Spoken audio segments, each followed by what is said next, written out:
Number 2 is commemorating or respecting very carefully these holy days, and there are many of them during the year. All those places where my Lord Gaura Sundara traveled for pastimes, I will visit in the company of loving devotees. So Gaura Sundara is referring to Chaitanya Mahaprabhu, and he visited many holy places in India. He started in Jagannath Puri in Orissa, and then he went all the way around India, visiting most of the Divya Deshams, if not all of them, plus the pastime places of Lord Ramachandra and of Lord Krishna. So he did that parikram of all of India, starting from Orissa, going all the way to Gujarat and Punjab, and then up to Badrinath and all those places, and Vrindavan, and then back to Bengal, and then down to Orissa. So we should also travel to these holy places. If you can't do that, just come here. This is a holy place, and you'll hear about all those places. And number 4, my mind ever longs for the opportunity to hear the music of the mridanga.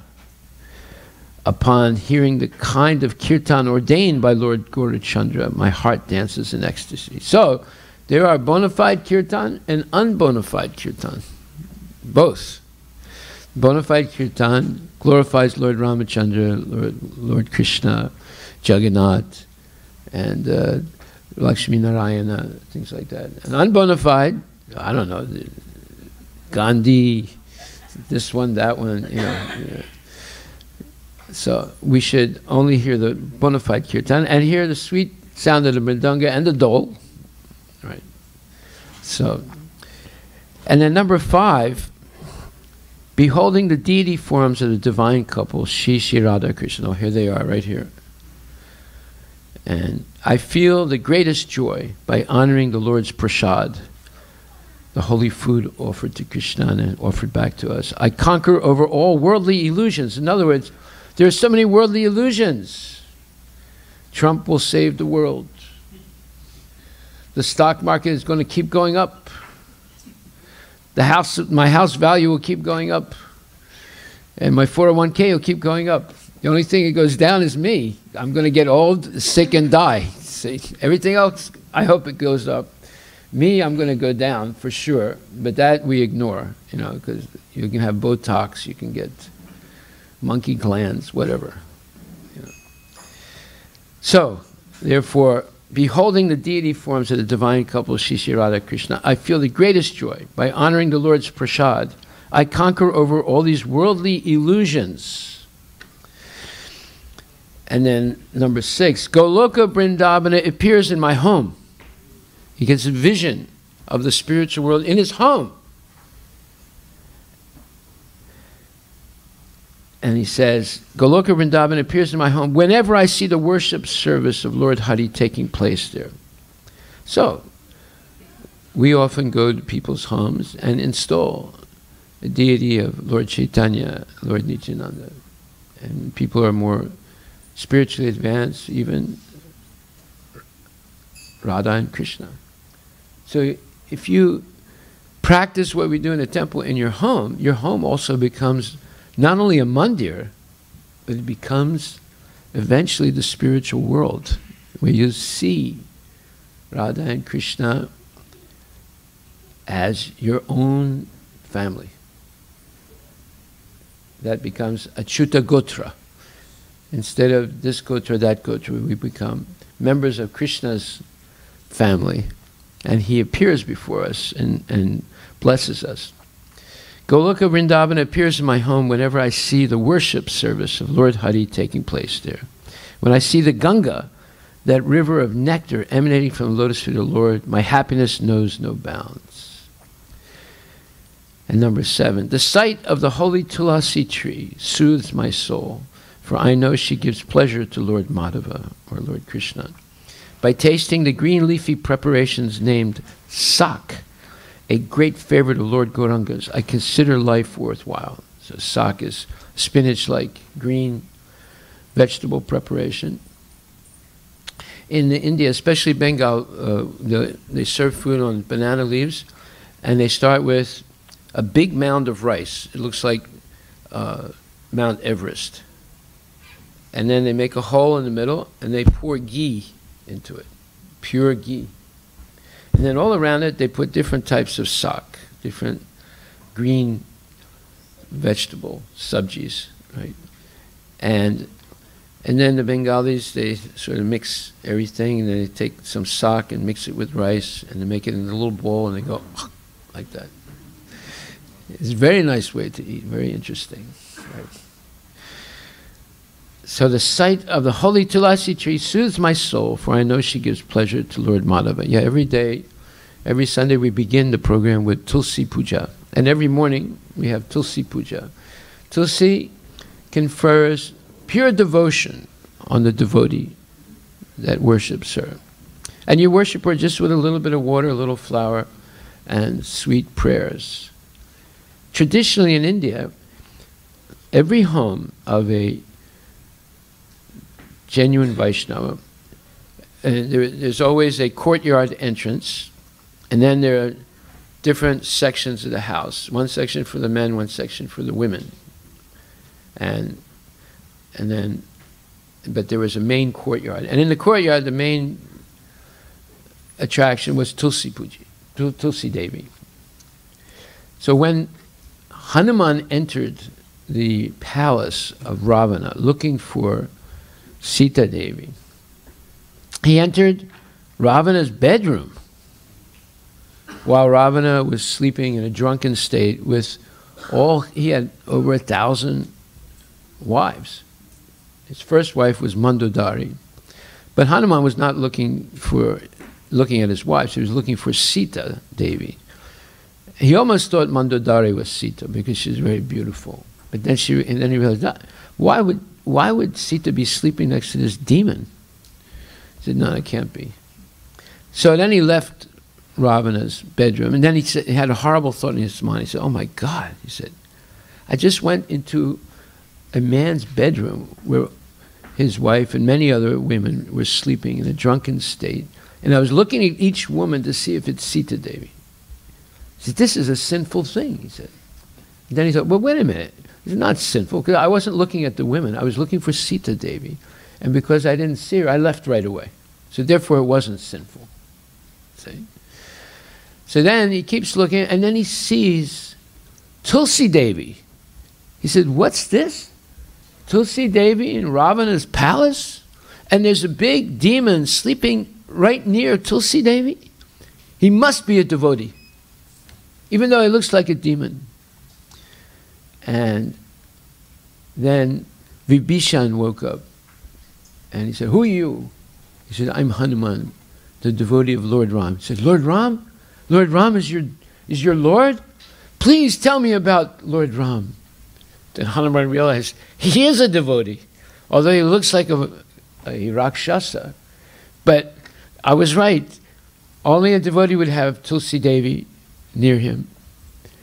And now he wants to hear about Lord Ram. So the rest of the night, they sat together, and Hanuman explained all about Lord Ramachandra, how he was looking for Sita. And Vibhishan told him where he could find Sita.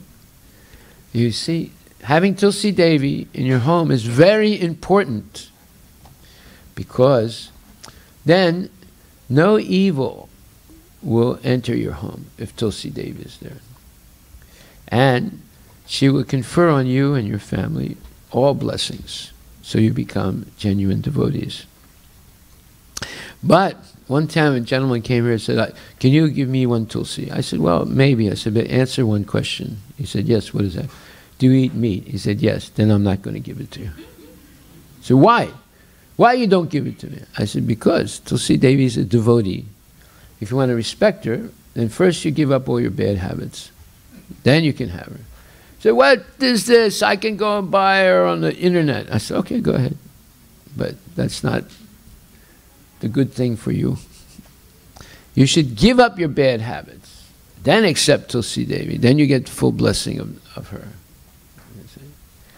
But people don't like to give up bad habits. Drinking, smoking medical marijuana. Right? As if that's better than just marijuana, you know. And gambling, speculating. Someone asks you a question and you don't know the answer, you make up a question. That's called speculating. And in, different types, eating meat, and engaged in illicit activities. These are the 4 pillars of sinful life. One time I explained this to one gentleman. He said, hey, if I have to give up those 4 things, I may as well commit suicide. They're the only 4 things that give me pleasure in life. I said, sir, you are bankrupt emotionally and intellectually. If you say those are the 4 things that give you pleasure in life, you are bankrupt as a person. You don't know what love is. You don't know what affection is. You don't know what happiness is. You're looking for happiness in a place where there's no happiness, like a casino or a bar or the horse races or the stock market or some kind of girly club. You're not going to get any happiness there. But that's the tragedy of modern society. In modern society today, in this age of Kali, what is the truth is considered a lie. And what is a lie is considered the truth, you see. The ultimate fake news is there is no God. Life is only meant for sense gratification. And beg, borrow, or steal money, or earn it any way you can, or get it anyway, because you need it to guarantee sustainable sense gratification. What kind of philosophy is this? This is nonsense. This is what our children learn. When a child is 10 years old today, they become convinced of this philosophy, unless they're trained properly by their parents. Playing video games, going to school, and learning that we all come from monkeys, and we should all have sexual gender neutrality. What does that mean, neutrality? That means boys can use the ladies' bathroom, ladies can use the boys' bathroom. Do you agree with that, bro? You want your son to come home and say, Dad, I believe in gender neutrality. Huh? Then you better be careful, because that's what they teach in schools. So, we should take the best and leave the rest. Only take the truth. The truth is, the purpose of human life is to realize who you are in relationship with God. If you realize who you are in relationship to some nonsense person like Harry Potter or Mickey Mouse or Donald Duck, you'll never understand who you are. But if you try and understand who you are in relationship to Krishna, you will understand who you are, and you will attain the purpose of life, which is to free yourself from this horrible cycle of birth, death, old age, and disease. That's good sense. You like getting old, Prabhu? How old are you? 83. Okay. So if you're 83 and you still have 20 years to live, you're a young man. And if you're 23 but you only have 2 years to live, you're already an old man. Right? So, but someone who is spiritually enlightened thinks, I'm going to die in the next minute. Therefore, what should I do? Right? Just like there was a king, he was helping the devas defeat the demons, the asuras. And he succeeded. So the devas, the demigods, they said to him, listen, you really helped us. So we'll give you anything you want in the material world. You want a whole planet? You want 10 planets. You want 100 wives? You want 1,000 wives. You want unbelievable riches? We'll give you whatever you want. He said, okay, that sounds interesting. He said, but can you answer one question for me? I said, what's that? He said, how long do I have to live to enjoy these things? So they called Yamaraj, the administrator of death, and they said, Yamaraj, can you look this guy up on your computer and tell us how long he has to live? So they looked him up. Yamaraj looked at him and said, he's got exactly 1 day to live. So when he heard that, he said, okay, guys, I'm out of here. Thank you very much. I don't want what you're offering me. And he went right away to meet Krishna in Vrindavan and fell down at his lotus feet. He said, my dear Lord, I was an illusion, thinking that I can enjoy sense gratification in this material world. But what does that mean if I only have one day to live? Therefore, I'm surrendering to you. Now see, he was intelligent. He did not get bewildered by what they were offering him. See? Like once there was a guru, a spiritual master, and he was approached by one of his disciples. And the disciple fell down at his feet, grabbed his feet. He said, Gurudev, Gurudev, Gurudev, I love you. I love you. I love you more than anything in the world. And I want to surrender to you. I never want to go back home. I never want to see my wife again. I'm sick and tired of married life. I'm sick and tired of this rat race trying to make money. I want to love you and serve you for the rest of my life. So the guru said, yes, my dear son, but I have one request. Anything you say, Gurudev, I'll do anything you say. He said, go home and stay there for 1 week before you come. He said, no, I don't want to go back to my house. I don't want to see my wife. I don't want to see anything. I just want you. He said, I know, but just listen to me. This is the first thing I'm asking you to do. Go back home and wait for 1 week. He said, I do it. Under protest, I do it. So he went back home. So the next day, Gurudev called up one of his disciples who was a wealthy industrialist. He gave him the name of that man. He said, offer this man a big position in your factory. He said, Gurudev, can I ask you why? He said, don't ask why. Just do it, please. Okay. So the industrialist called him up and he said, sir, are you so-and-so? He said, yes. He said, I'm very happy to speak to you. In fact, I'm honored to speak to you. We've come to know of your exceptional qualities. And I'm the CEO of a very big company, and this is what we do. And we would like to hire you in our HR department because you're such a good negotiator and a very good person with human relations. And can you come to my office? He said, yes, sir. Right away, I'll be there. Yeah. So he goes there. The industrialist offered him a job. He took the job. Right? He offered him, 4 lakhs a week. Okay. 400,000 rupees a week. Right? So he takes the job. Next day he calls up Gurudev. He said, Gurudev, is that you? Is that you? He said, yes. I love you. I know. I fall at your feet. He said, I know. However, he said, something important has come up, and I can't come at the end of the week, but I'm always thinking of you. And don't call me, I'll call you. Thank you very much. Goodbye. Say, by the way, what does this I love you mean? It doesn't mean anything. It means nothing. I love you only means something if you're willing to sacrifice for the person in your life, right? But he wasn't willing to sacrifice at all. He was only selfish. So therefore, at the end of this wonderful bhajan, it says, whatever Bhakti Vinod obtains that is favorable for the service of Sri Krishna, he accepts every day with the greatest joy. So this is the principle of success. Anukulyena sankalpa, pratikulyena varjanam. Accept only those things favorable for serving Krishna or God in your life.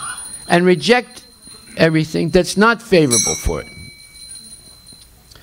So, this is what Bhaktivinoda Thakur is saying. And this is very simple. It's a simple logic. The logic is, we should only accept things in our life that are favorable for serving God and reject things that are not favorable. Can you eat meat, fish, eggs, chicken?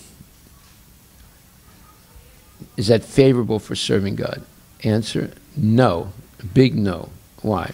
Because Krishna says in 9th chapter, 26th verse of Bhagavad Gita, Patram pushpam phalam toyam, yome bhakta prayachati. Offer me with love and devotion a leaf, water, fruit, and flower, and I will accept it.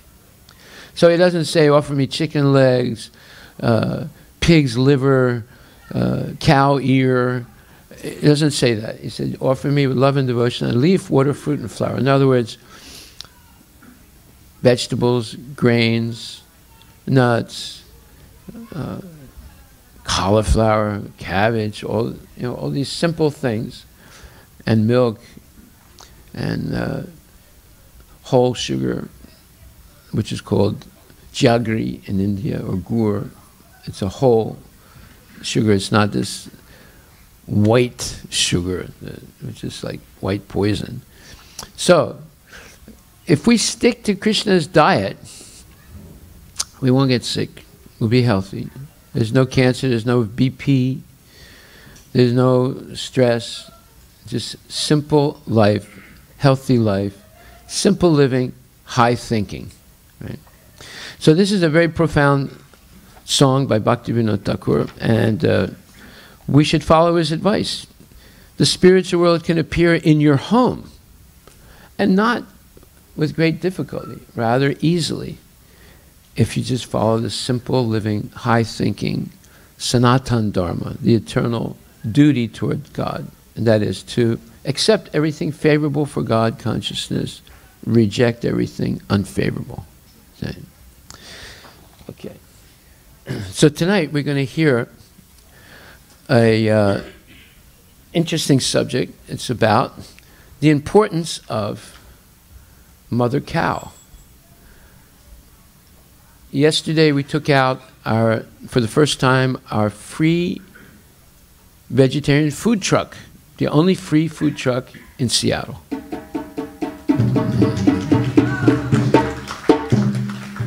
And it was a great success. You can see it outside. You probably saw it when you were coming in. Now we're going out every week to different places. And this is a short video. This is Amina Devi. She's a dancer. She danced in front of the truck to an audience. And we distributed matar paneer and rice pulao and a mix of string beans and pinto bean sabji, vegetable. And we also had fresh whole wheat or rotis made with ghee or clarified butter. And we had carrot halwa, gajar halwa, yes. People loved it. They said, free? What do you mean free? Nobody gives things away free, especially with a food truck.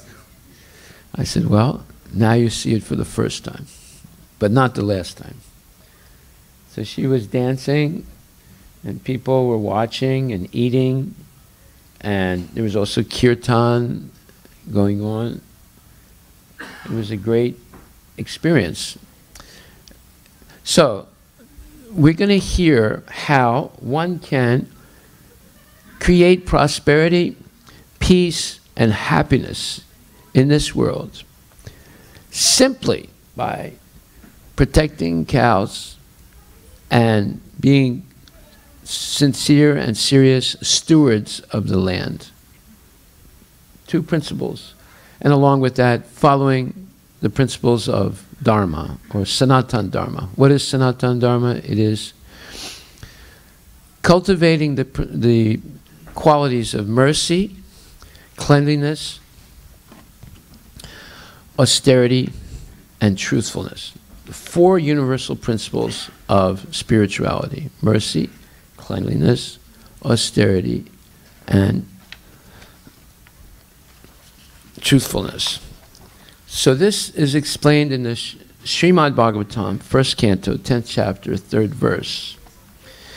And it's talking about the king of the whole world at that time, 5,000 years ago, Maharaj Yudhisthira.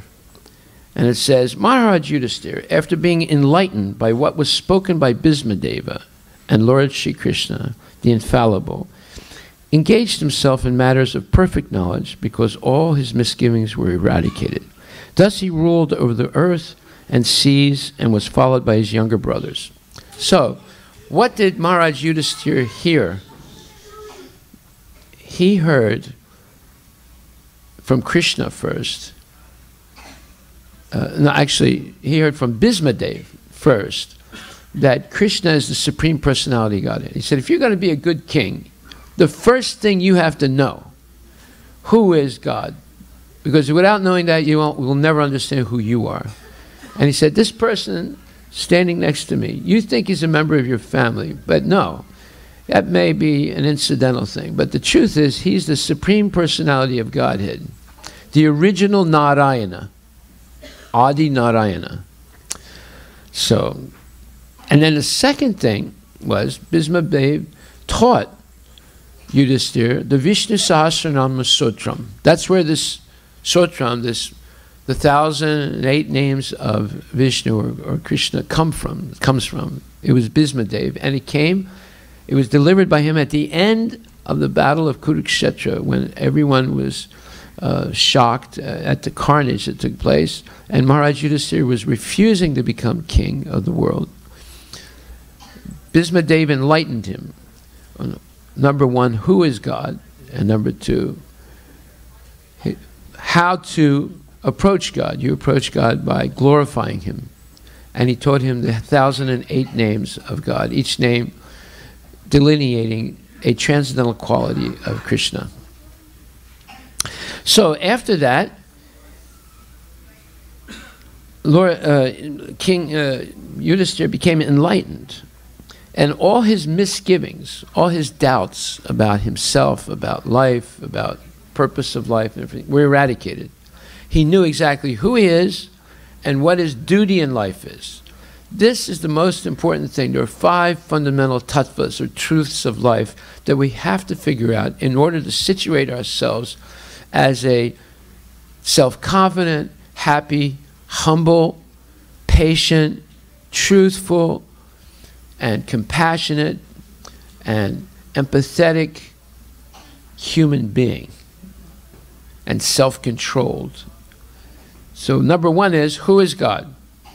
Number two is, who am I in relationship to God and all the other living entities in this world? And number 3, what is time and how to use it properly? And number 4, what is this material creation? What is the purpose of material creation? And number 5, what is my real duty in life? These are the 5 fundamental philosophical questions answered in Bhagavad Gita. And every human being has to figure these out in order to know what they should be doing. What is their real duty in life? So what is the material nature? The material nature is not for our sense gratification through domination and control. It's not the purpose. The purpose of the material nature is to give us the chance to rehabilitate ourselves, to return to the spiritual world. We are like fish out of water in this world. We're trying to be happy, and that happiness is always punctuated by difficulties, obstacles, tragedies, cataclysmic events, and so forth. So how can you be happy in such a hostile environment? No matter how much we try to make our life peaceful and happy, there's always something that happens unexpectedly, that interrupts our quest for peace and happiness and love. So, if the king of the country, the king of the world, or the king of the house doesn't know the answer to these 5 questions, how will peace and happiness reign in that country or that house or the mind? It won't happen. One will be always baffled by what's called the imponderables of life. Things that happen without our desire, but they're forced on us. These are called imponderables. There are accidents, there's sickness, there's death, there's economic problems, job loss, homelessness. So many things happen. So next one. So the modern English law of primogeniture, or the law of inheritance by the firstborn, was also prevalent in those days when Maharaj Yudhisthira ruled the earth and seas. In those days, the king of Hastinapura now part of New Delhi in India, was the emperor of the whole world, including the seas, up to the time of Maharaj Parikshit, the grandson of Maharaj Yudhisthira. So there was a one world government previously, over 5,000 years ago. This is what the European Union wants. This is what Rome wanted. This is what Genghis Khan wanted. This is what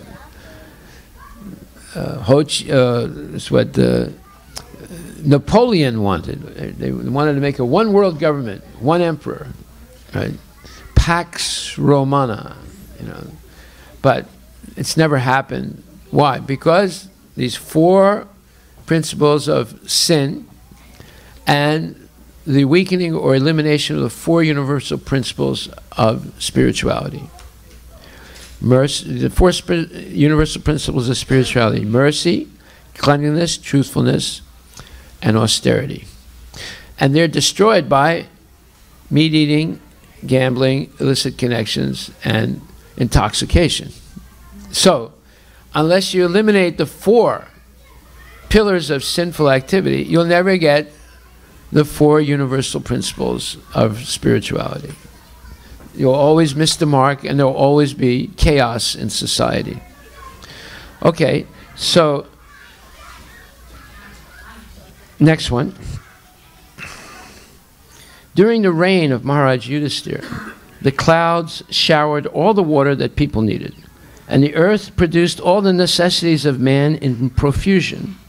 Due to its fatty milk bag, the cheerful attitude, the cow used to moisten the grazing ground with milk. That means you don't need fertilizer and pesticide. If the cows are happy, the milk will drip from their udders naturally. You don't have to even milk them. It'll just happen naturally. And there'll still be plenty of milk left for you and your family. Right? And when people give up the four pillars of sinful life, then the earth, Bhumi Devi, the earth is ruled over by a queen named Bhumi Devi, right? Now, gentlemen, you know that if you please your wife, she's real nice to you. And if you don't please her, well, that's worse than death, right? So, Bhumi Devi is a woman. She's Mother Earth. And if you treat her nice, no pesticides, no artificial fertilizers, no digging, you know, for gold and coal and all these things, and oil, just living in harmony with nature, living in harmony with the carbon cycle. You should all learn what the carbon cycle is. Then you'll know that global warming, environmental disaster, all these things are artificially created by greedy people. But nature is already self-sufficient. Nature is always self-renewing. And it's based on the carbon cycle and other cycles in nature. See, you don't have to create new technology manufactured in China to make the world self-sufficient again. It already is. But if we encroach on, or interrupt the natural cycles of nature, then all these problems arise. So, Maharaj Yudhisthira, next one. Maharaj Yudhisthira was the ideal king or representative of Lord Shri Krishna to rule over the kingdom of earth, and was comparable to King Indra, the ruler of the universe, the representative ruler of the heavenly planets. The demigods like Indra, Chandra, Surya, Varuna, and Vayu are representative kings of different planets of the universe. And similarly, Maharaj Yudhisthira was also one of them, ruling over the kingdom of the earth. Maharaj Yudhisthira was not a typically unenlightened political leader of modern democracy. Actually, Srila Prabhupada, our guru, didn't say democracy, he said demon crazy. That's what's happening. Demons have gone crazy. Anyway, Maharaj Yudhisthira was instructed by Bhismadeva and the infallible Lord also, and therefore he had full knowledge of everything in perfection. Next, the modern elected executive head of a state is just like a puppet because he has no kingly power. Even if he is enlightened, like Maharaj Yudhisthira, he cannot do anything out of his own goodwill due to his constitutional position. Yeah, his constitutional position. You have a bicameral system in democratic countries like the United States, and each section of the government has certain powers. You have the executive, you have the legislative, and the judicial section of government. And there are checks and balances. Now, that was done, why? Whenever you have checks and balances, that means someone is not telling the truth. Someone is trying to work the system for their own benefit, right? So there's checks and balances to try and catch that or stop that or limit this stealing, just like you have Democrat and Republican. So there was one friend of mine, he didn't quite understand American politics, you know, he said, so he was saying, I'm voting Democrat, I'm voting Democrat, I'm voting Democrat. I said, no, sometimes you vote Democrat, sometimes you vote Republican. No, why should I do that? I said, listen, you don't understand American politics. You have to change the government at least every 8 years, because otherwise people get too secure in ripping off America. If you leave them one party in power too much, then the country will go bankrupt. So you keep changing them, and you know, and before the new one government comes in, and the old one goes out, the new government for the first 3 or 4 years tries to do good things, and then they start ripping off. So then you have to change them again. See? He said, oh, I understand. It's like India. He said, yeah, now you understand. Yeah. So, therefore, there are so many states over the earth quarreling because of ideological differences or other selfish motives. But a king like Maharaj Yudhisthira had no ideology of his own. He had but to follow the instructions of the infallible Lord and the Lord's representative, meaning his guru, and the authorized agent, Bhismadev. It is instructed in the Shastras, the Vedic scriptures, that one should follow the great authority and the infallible Lord without any personal motive and manufactured ideology. Yes. What are the manufactured ideology? All the isms: rationalism, empiricism, nonsensism, communism, capitalism, all the isms. They're all manufactured ideologies, and they're all off the mark.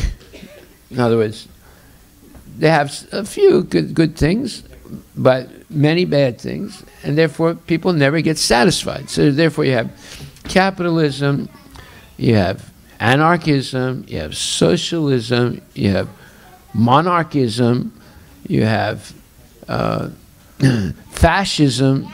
These are all different types of political and economic philosophies, and they're all wrong. No one is happy in any of those societies. There might be a little bit of happiness, but then it turns into poison as time goes on.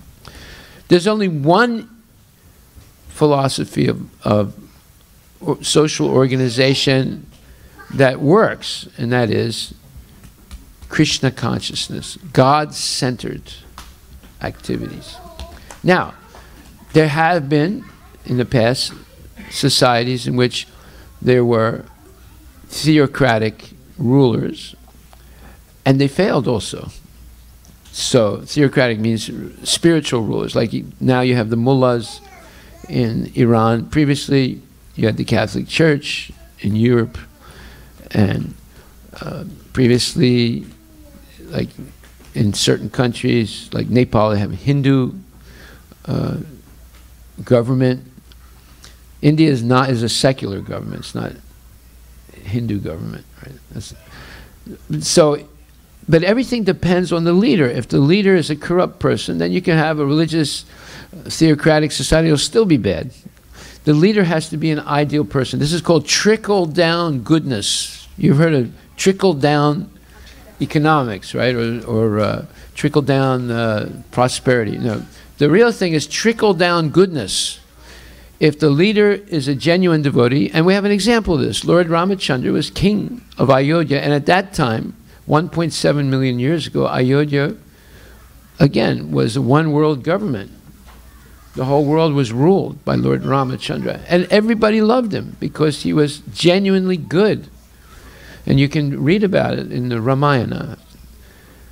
There was one man, he was a Brahmin, he lived in Ayodhya. He made a vow, unless I have darshan of Lord Rama, I will not eat that day.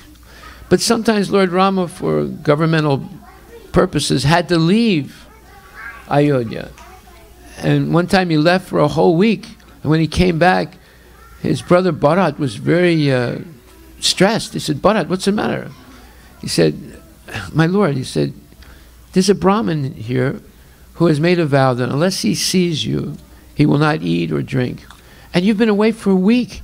The man is on his deathbed. He said, what? Take me to him right away. So they went together.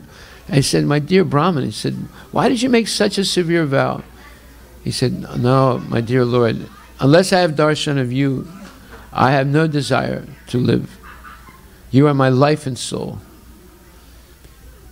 So Ramachandra said to Bharat, he said, there's a deity of myself. Give it to this man, so he'll have darshan every day. That deity is still existing today in South India. That's from 1.7 million years ago. That deity is still existing in South India. So we see how much people loved Lord Ram and were willing to sacrifice everything for him. But he sacrificed for the people. He's not like the modern politician, you know, stuffing his pockets with the people's money, you know, bank accounts in Luxembourg and here and there, and you know, getting 5% on every contract, government contract. It's not like that.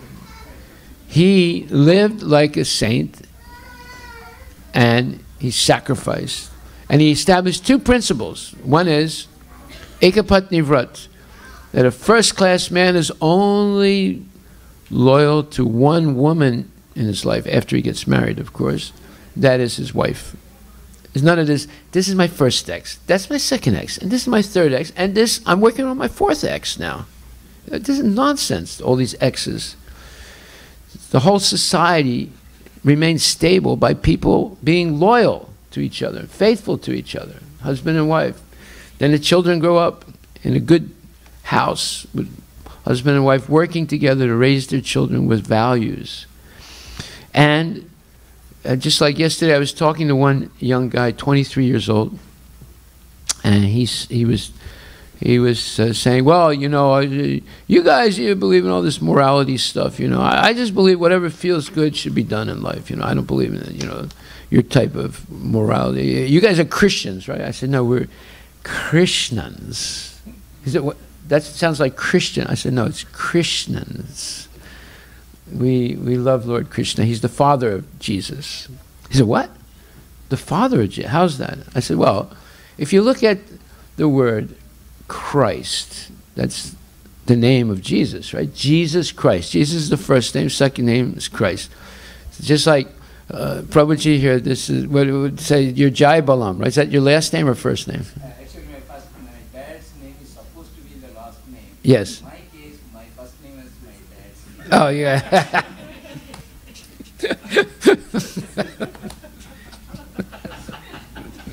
Very good. So, okay, what's your name? Tell me your name. Abhishek. Last name? Jagodia. Jagodia. Okay, Jagodia is your Last name. father's name, or father's family name, right? Okay. So, Jesus Christ, his last name is Christ. That's the name of his father's family, right? But the word Christ comes from the Greek word Christos. And the word Christos, through the Indo-European family languages, comes from the diminutive form of Krishna in Sanskrit, which is called Krista. And Krista is the diminutive form of Krishna. So Jesus Krishna, you see, the Son of God. Now, I'm not making this up. This is a factual thing. See? So then he understood, oh, I get it. He said, you're a very funny guy. Christians, you know, instead of Christians. Okay. So he was telling me, he doesn't believe in all this morality stuff, you know. He said, whatever feels good, that's what you do, man. I said, no, that's not right. So Lord Ramachandra established two principles. One is called Ramaraja, that the king must be a saint, but not a coward. Now I'm going to say something that's very confrontational or controversial, not confrontational, controversial. This was a mistake of Gandhi. He acted like a saint, but when a saint is a ruler, he cannot be a coward. Otherwise, he has no business being a ruler.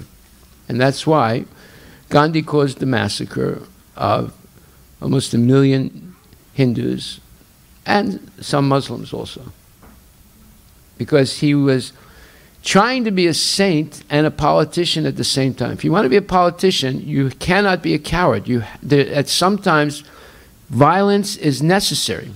Just like one time, a thief entered in the home of this husband and wife, and he was choking the wife. So the husband called the police. Thief was a big guy. Right? So the policeman came. He said, "What's the matter?" He said, "There's someone in my bedroom choking my wife." He said, "Okay."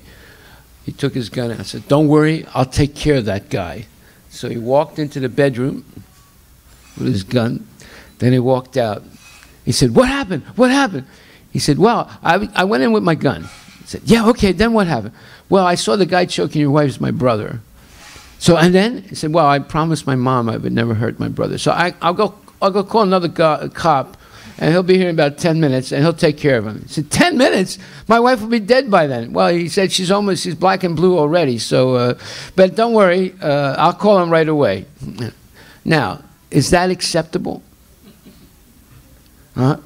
Is that acceptable? That's exactly the problem, that if you're going to be a leader of society, sometimes, not always, but sometimes violence is necessary.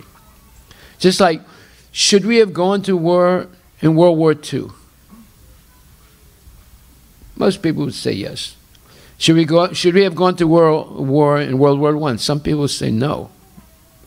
Right? But that's iffy. But World War II, everyone was convinced we should go to war. And because that so many people joined up in the army, young people, and my brothers also, and they went to war. And they were convinced that we have to protect this country, we have to protect the world.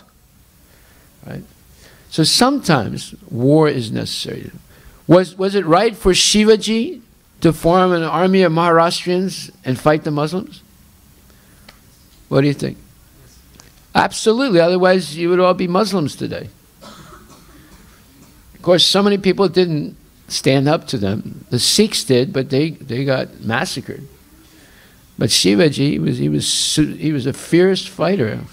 Because of him, he probably saved most of Maharashtra and other parts of India from being completely overrun by the Muslims. By the way, the Muslims are the servants of Allah. So when the Hindus misbehave, the Muslims come. Think about that. When the Hindus don't follow their dharma correctly, then the demons come. Just like sometimes the demons overrun the heavenly planets. Indra was defeated several times by the demons. And the demigods went in disarray and had to hide. How is that possible? Demigods are supposed to be saintly. Because they became overwhelmed by sensuality, by drinking somarasa. Somarasa is a type of liquor, but it's not like Seagram's 7 or Johnny Walker, that nonsense stuff. It's fermented, but it's made from milk and ghee and gold and other things. And every time you drink somarasa, it increases your lifetime 10,000 years. Don't ask me, I don't know what the formula of somarasa is. Right? I might have become the richest guy in the world if I did. But you can get somarasa on the moon. The moon is actually a heavenly planet according to the Vedas. And the devas go to the moon just like people go to places like casinos, Cancun, other places like that, Hawaii. San Francisco to drink and eat meat and philander, right? So the demigods, not all of them, but especially the lower demigods, they'll go to the moon and it increases their potency and they enjoy. Not in a gross way as on this earth, but it's still sensuality. And therefore, when they misbehave like that, they get defeated. Just like Athens or Greece had such an elevated culture, but it became corrupted by sensuality, and they were defeated eventually, overrun by the Romans and others. So same thing can happen in America. If we succumb to sensuality, if we succumb to sinful activities, eventually the country collapses. What's the moral fiber of this country is belief in God. In God we trust. You look at every dollar. In God we trust, right? Well, some people look at that as archaic, something from another time that's not relevant anymore to modern America.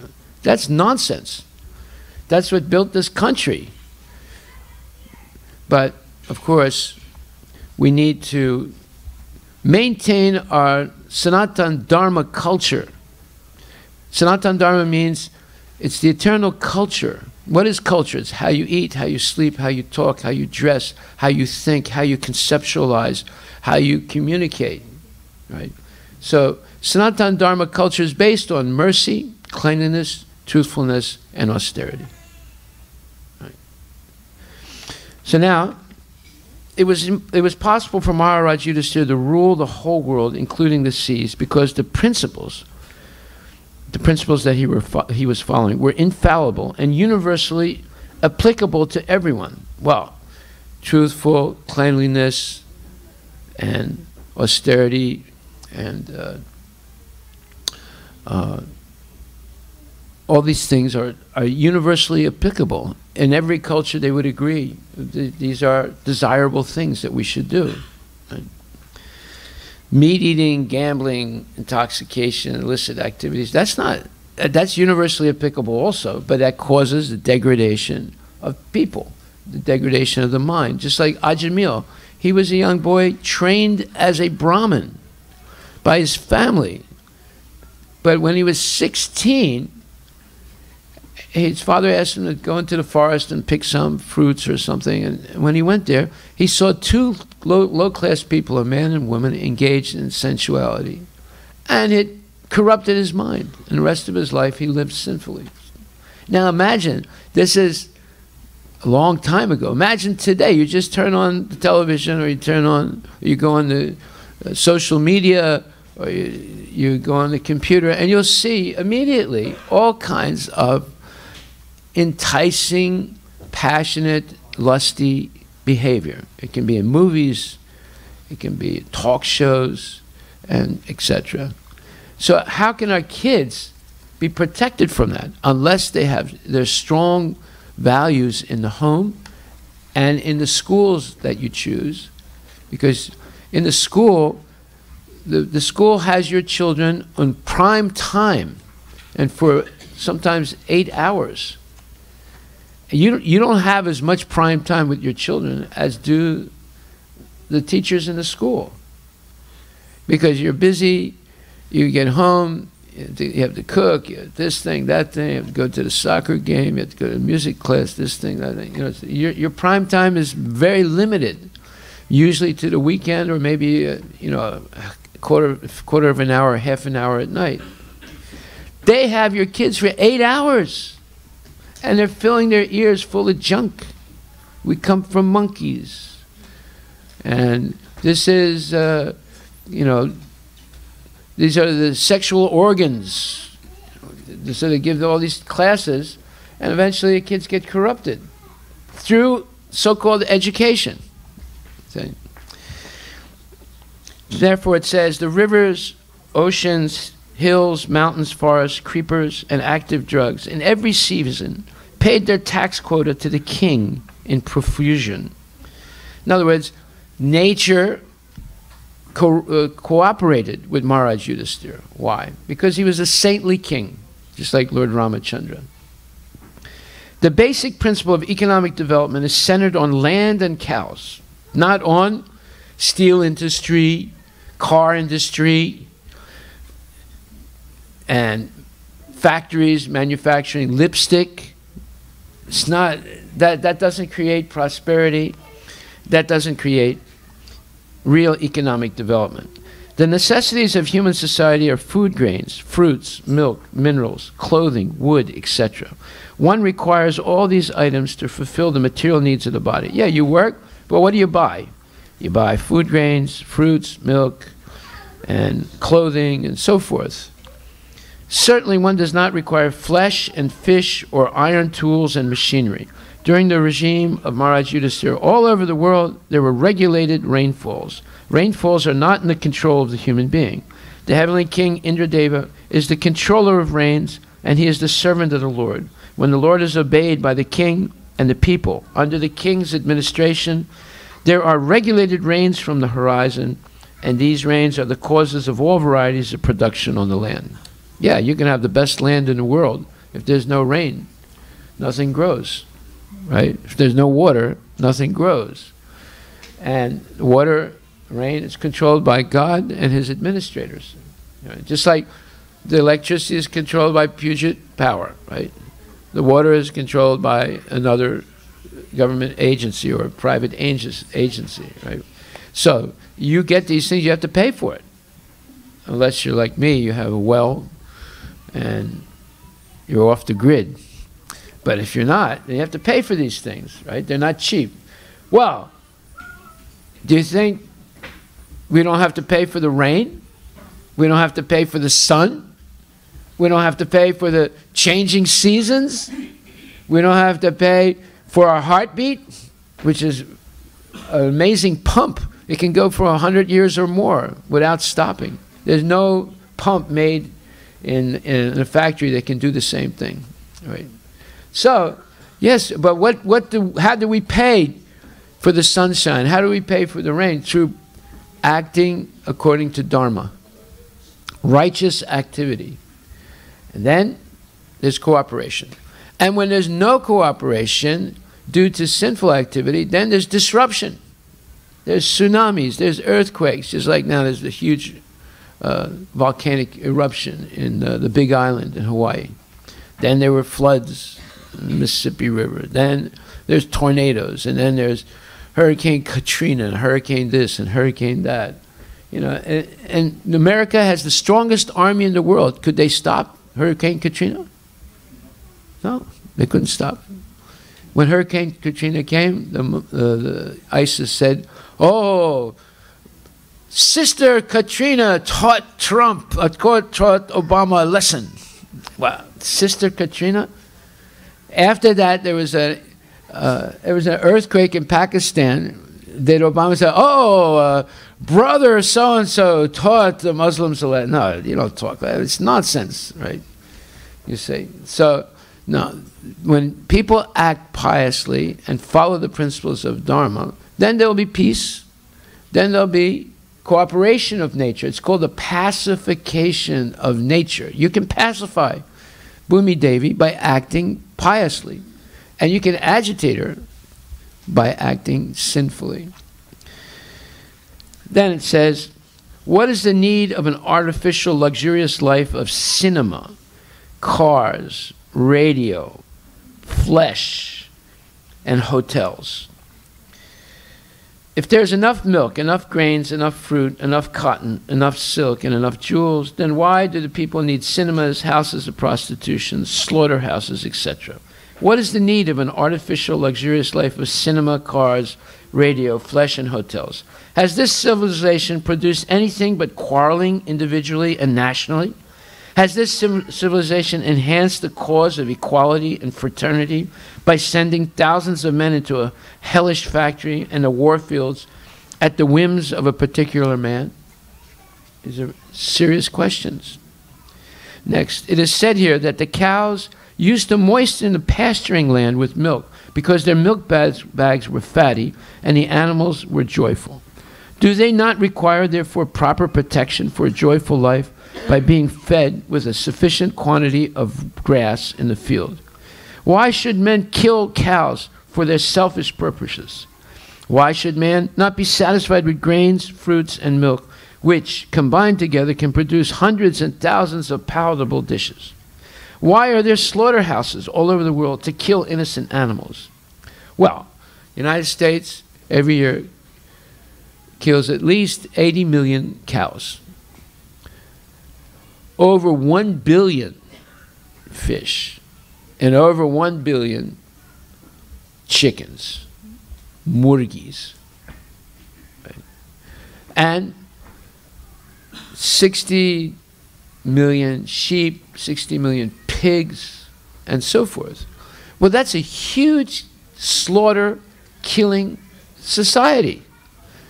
Therefore, what should you expect in a society that has such massive slaughter? You should expect war. You should expect terrorism.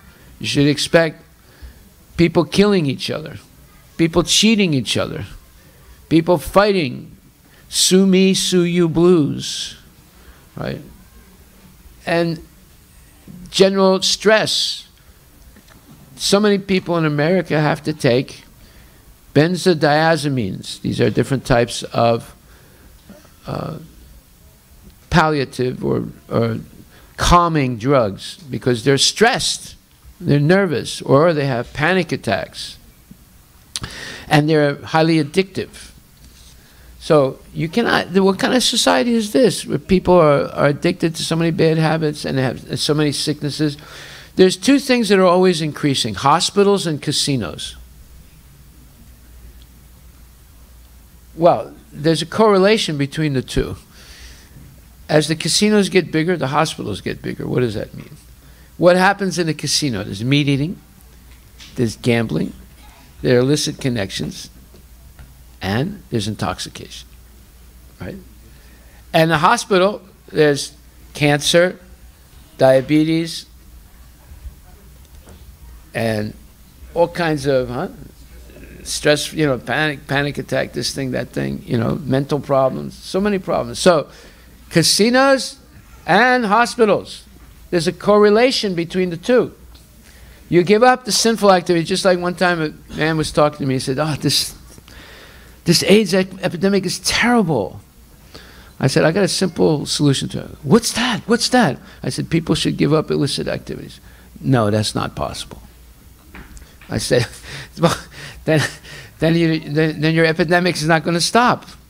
So you follow the rules of the Vedic tradition, and you'll eliminate most of the problems of society, if not all of them. Therefore, in contrast, and then it says, should not a king or executive head protect the lives of the poor animals who are unable to defend themselves? Is this humanity? Are not the animals of a country citizens also? Then why are they allowed to be butchered in organized slaughterhouses? Are these the signs of equality, fraternity, and nonviolence? One time, Srila Prabhupada, our spiritual master, I helped to arrange a meeting between him and Cardinal Danielou. He was the head of the entire Catholic Church in France. That's when I was living in France. And when they met, you can see their conversation and their dialogue on the internet. It's on YouTube. You look up, you just type in Cardinal Danielou and Bhaktivedanta Swami, and you'll see it. The original discussion they had. During this discussion, Bhaktivedanta Swami Prabhupada, he told Cardinal Danielou that, well, Cardinal Danielou asked him a question. He said, how is it that you Hindus do not eat cows? This is not very intelligent. You rather starve than to eat cows. Well, the Hindus got the language, got the message. Now they eat cows, right? But this was in the 1970s. There was still some restraint at that time. Yeah. So Srila Prabhupada said, well, the cow is one of the 7 mothers. He said, 7 mothers. And then Prabhupada went through the list, you know, your birth mother, the nurse, wife of the Brahmin, wife of the king, wife of the guru, and the cow, and so forth. So He said, these are 7 mothers, so you should treat her like your mother. You should protect her, offer her respect. It's not that the cow is God. One time a Muslim gentleman came here, Imam. He wanted to see the temple deities. And I was surprised because we had a interfaith conference that day, but we did it downstairs, so no one's forced to come upstairs. You know. So he wanted to come upstairs and see the deity. So when he was looking, he saw the 2 cows. So he smiled at me smugly and he said, "So you're worshiping cows?" I said, "No." How come they're on the altar? I said, "Because Krishna is a cowherd boy. He loves them." He said, I think Hindus worship cows. I said, "No, they don't worship cows." I said, do you eat your mother?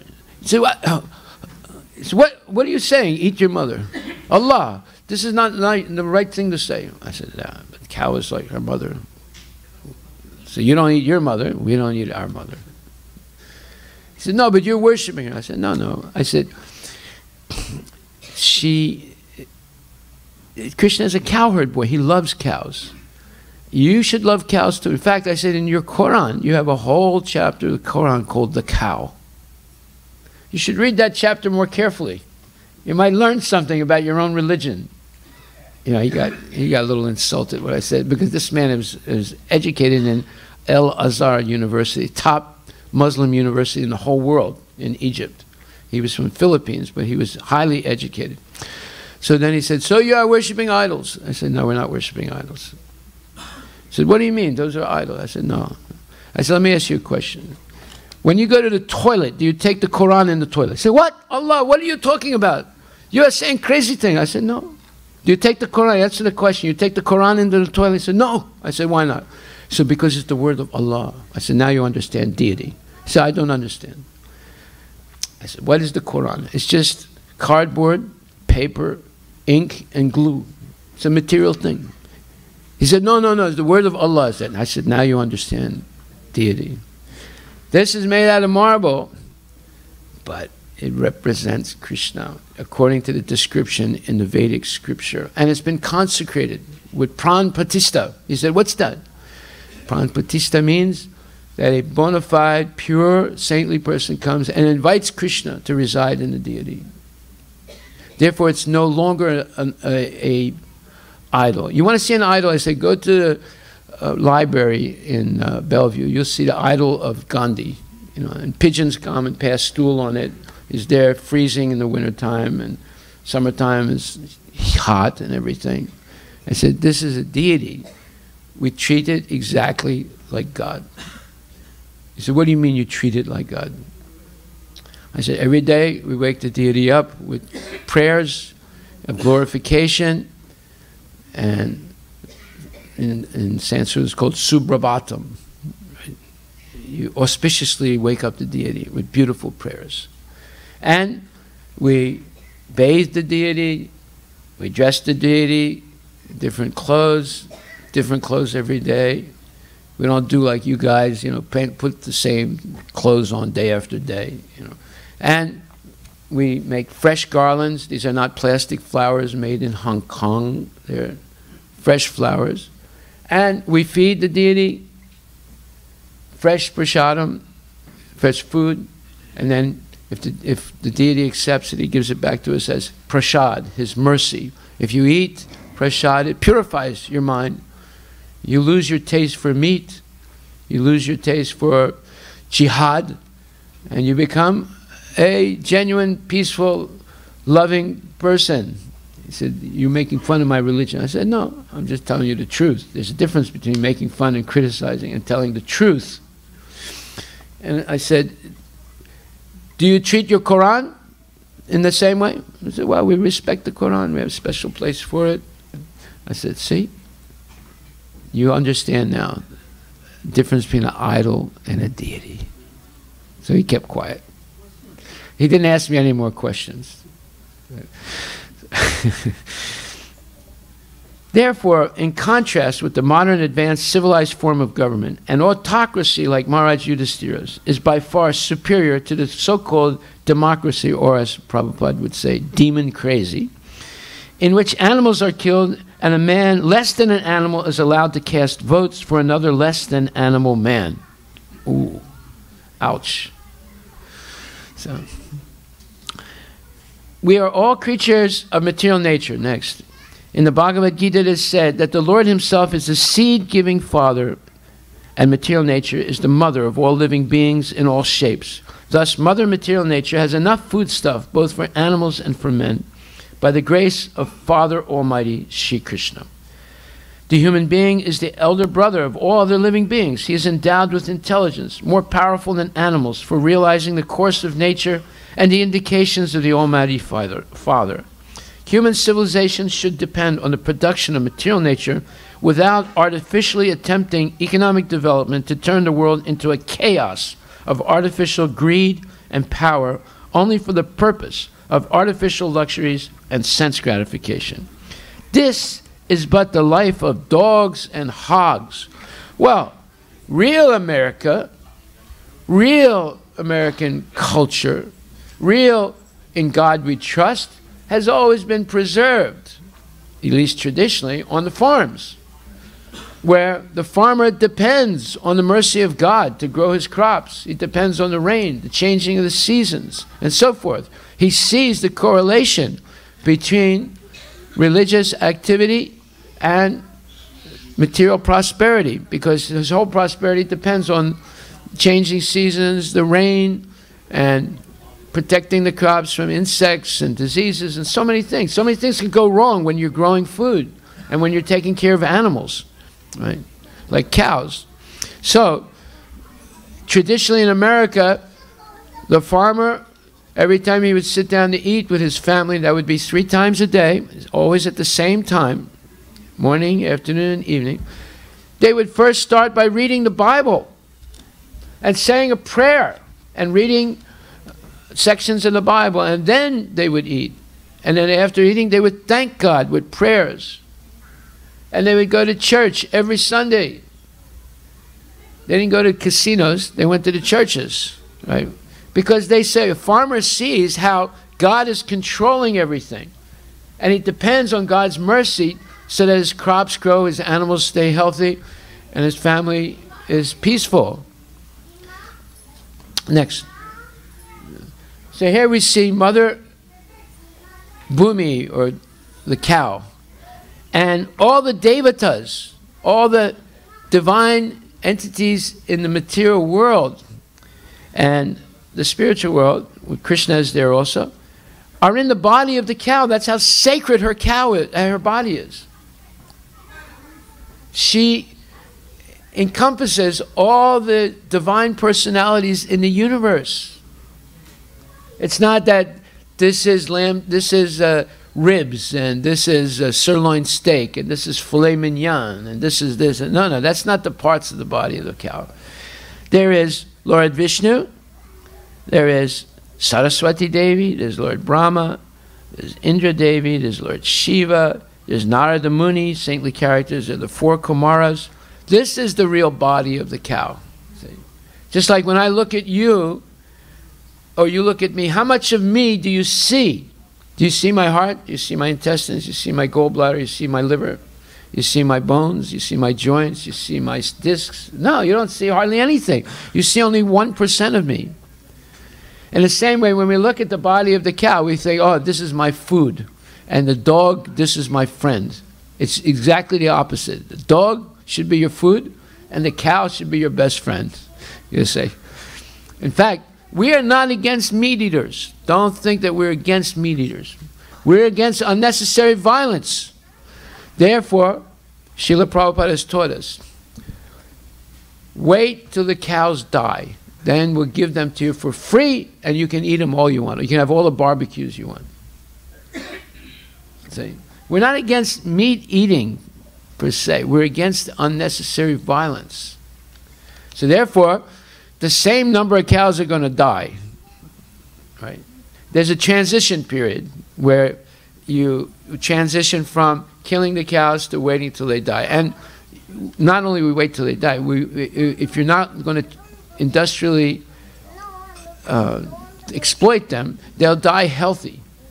It's by industrial exploitation that the cows and the steers die in an unhealthy state. So, in that transition period, while we're waiting to get the cycle going properly, Prabhupada said, you can eat your cats and dogs. It's not as sinful as killing a cow. People say, oh my God, eat my dog. Oh no, this is inhuman.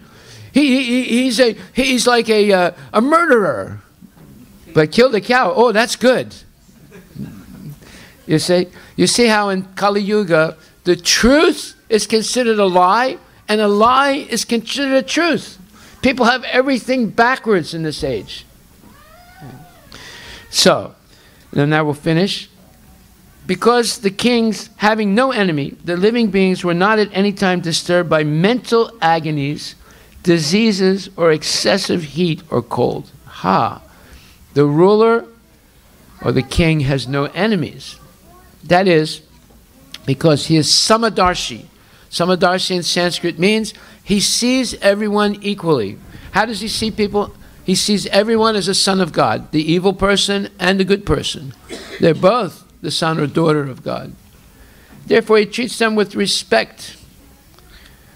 Just like when Baghdad Jim McDermott, who was a politician here in Seattle for many, many years, he went to meet Saddam Hussein before the Iraq War. And Saddam Hussein treated him with extreme respect. They sat down together, he offered him tea, he offered him sweets, and they had some small talk. And Baghdad Jim, when he came back, said, he's not a bad guy. He's a regular Joe like me. He's a respectful guy, treats people with respect. Of course, he's like Pinochet. If there's some criminal or enemy of the state, they give him a free ticket on their military plane, and when they're over the ocean, they push him out the door. But if people follow the rules, it's real nice. He protects people, right? Yeah, look what happened. Killing all these dictators, what's happened? Libya, chaos. And Tito, chaos in Yugoslavia, chaos. Saddam Hussein, chaos, right? Chaos in all these places. There's much more killing going on than when the dictator was in charge, right? Now we don't support dictators, but there are certain cultures where it might be necessary. I mean, our boy Georgie Bush, he wanted to create democratic Iraq. What did he create? He created democratic chaos. So more people died than before. So when the king, because of the kings having no enemy, the living beings were not at any time disturbed by mental agonies, diseases, or excessive heat or cold. So we'll stop right there. We're almost at the end anyway. I don't want it to go too late. Is there anyone that would like to ask a question? Because we said a lot of controversial things today. You might have a question. You might have a doubt. You might want to make a confession. Anybody would like to ask a question? Yes. Well, speak a little louder and slower.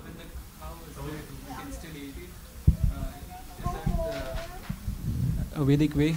Yeah, now this is a controversial question. I've been challenged on this. Now the question is, are you saying that we can eat a cow after it dies? The answer is yes, if you're a demon, and no, if you're a devotee. Okay, if you're a demon, we got to keep the demons happy, you see. You agitate them too much, they start causing trouble. So there are always going to be people who insist on eating meat.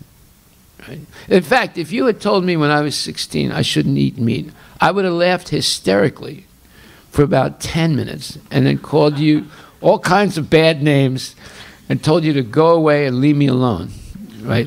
Because I was born in a meat-eating family. In fact, I was trained as a butcher by my father.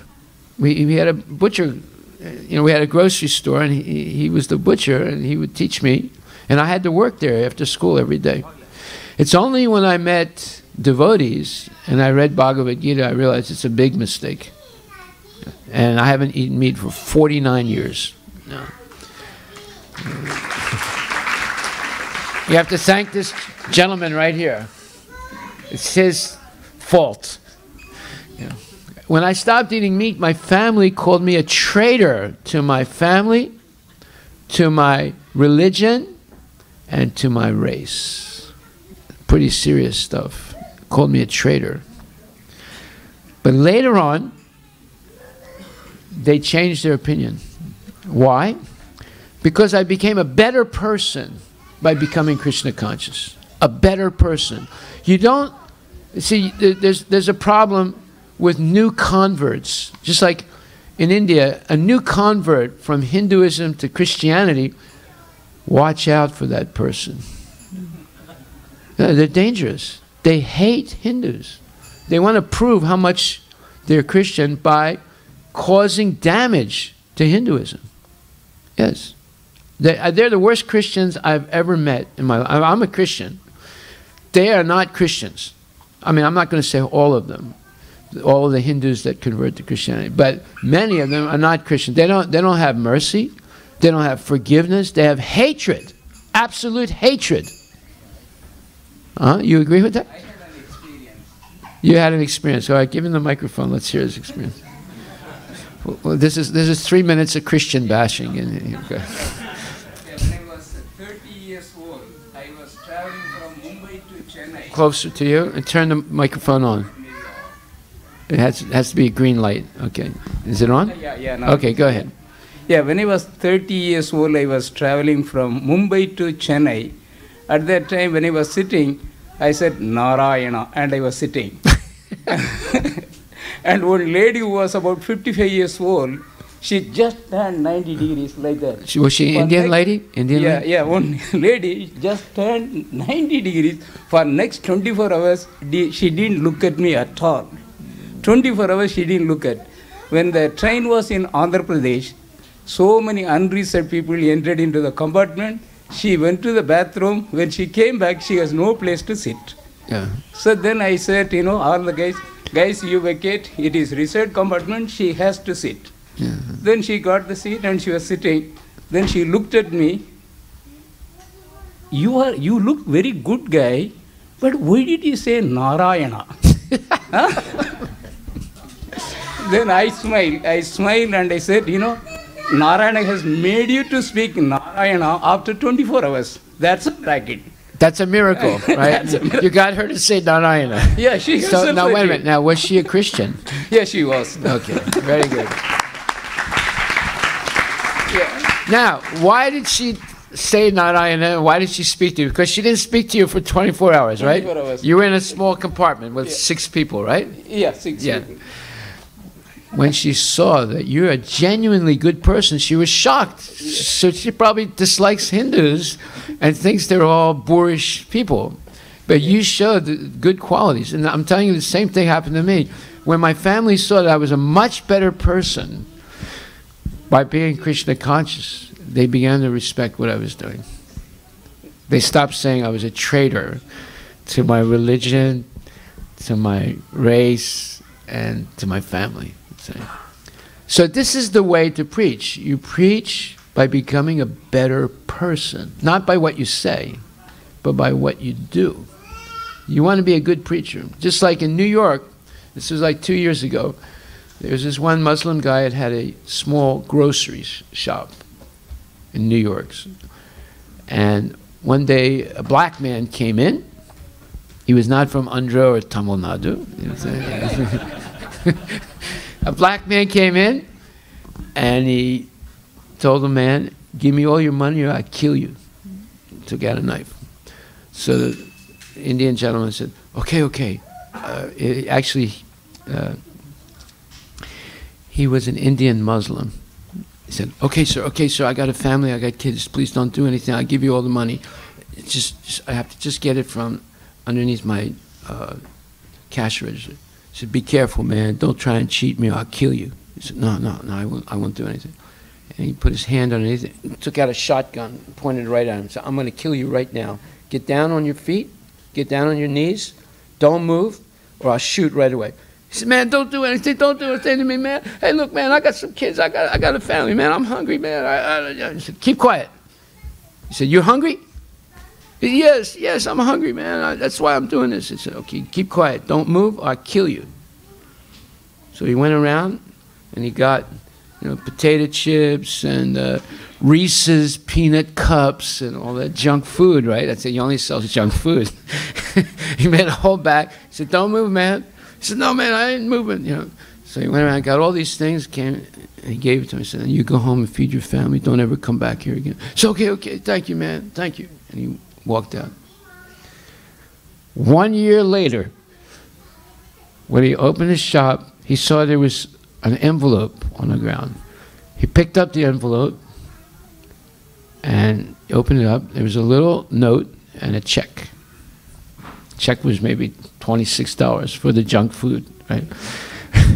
And the note said, I've never met anyone like you. You saved my life, and you actually gave me a chance to improve my life. Now I've converted to Islam, and I want to be like you. It's a true story. It's in the newspaper. See? So you don't convince people with words. You convince people with acts. Now, you can convince people that you're a bad person by acting badly. Or you can convince people you're a good person by acting goodly. Right? Okay, we'll stop right there. Thank you very much. Thank you for your comments. Hare Krishna.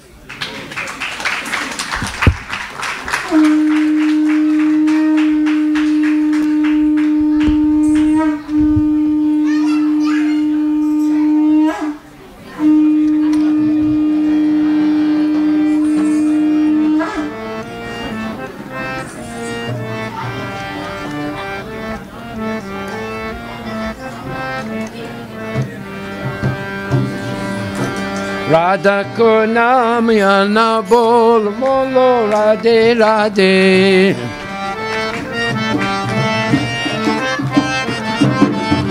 Radha ko naam ya na bol bolo Radhe Radhe.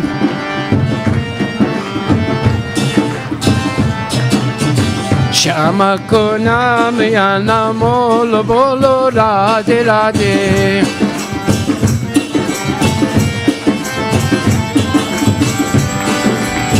Radha ko naam ya na bolo bolo Radhe Radhe. Radha ko naam ya na bolo bolo Radhe Radhe. Shama ko naam ya na bolo bolo Radhe Radhe.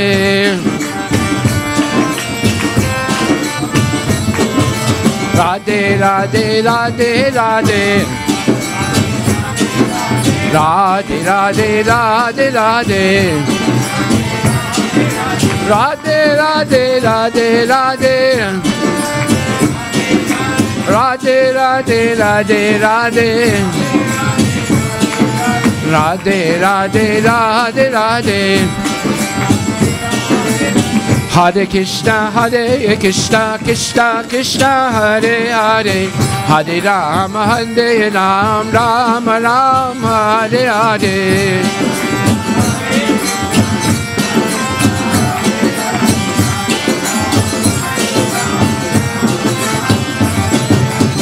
Hare Krishna Krishna Krishna Hare Hare. Hare Rama Ram Ram Hare Hare. Hare Krishna Krishna Krishna Hare Hare. Hare Rama Ram Ram Hare Hare. Hare Krishna Krishna Krishna Hare Hare. Hare Ram Ram Ram Hare Hare.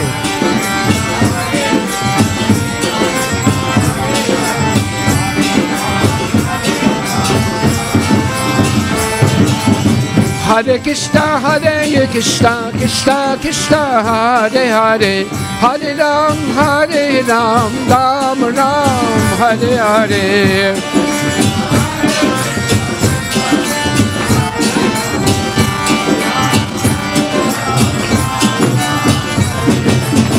Hare Krishna, Hare Krishna, Krishna Krishna, Hare Hare, Hare Ram, Ram Ram, Hare Hare.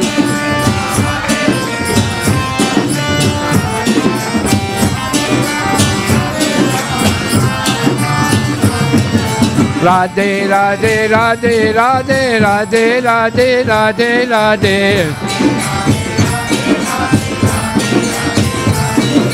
Radhe Radhe Radhe Radhe Radhe Radhe Radhe Radhe. Hare Krishna, Hare Krishna, Krishna Krishna, Hare Hare, Hare Ram, Ram Ram, Hare Hare, Hare Krishna, Hare Krishna.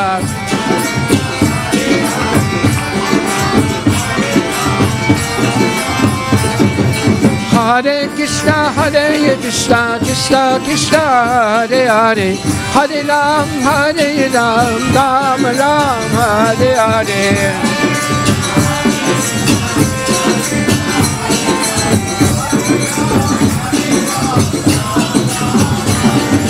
Hare Krishna, Krishna Krishna, Hare Hare, Hare Ram, Ram Ram, Hare Hare.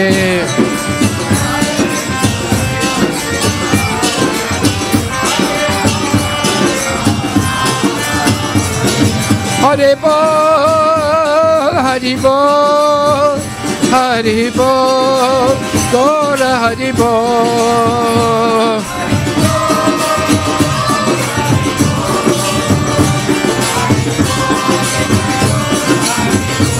Nitai Gaura Hare Bol, Hare Bol, Hare Bol, Nitai Gaura Hare Bol.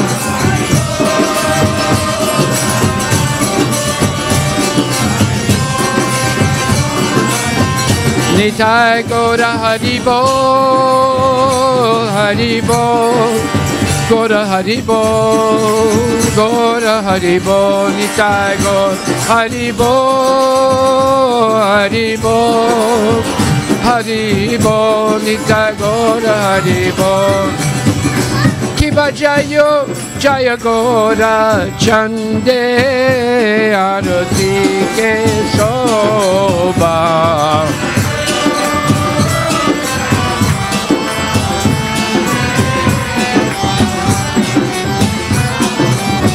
Kiba Jayo, Jaya Gaura Chande, Arati Ke Soba.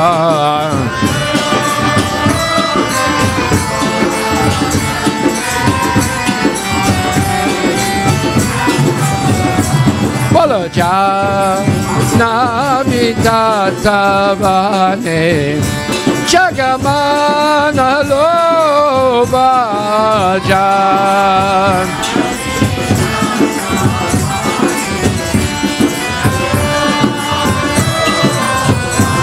Bolo Jana Vitatavane, Jagamana Lobajan.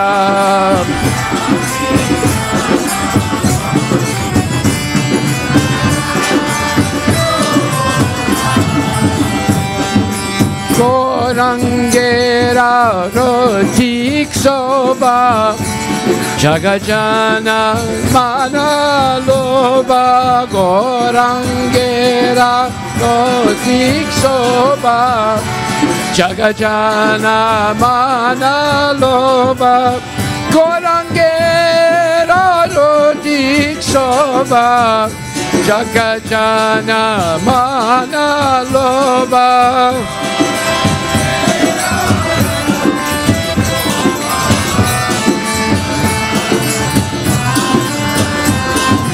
Jagajana Manaloba.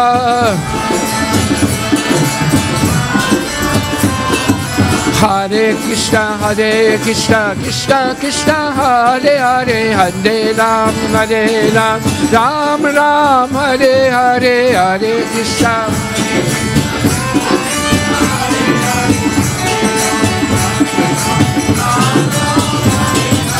Hare Krishna, Krishna Krishna, Hare Hare, Hare Ram, Ram Ram, Hare Hare.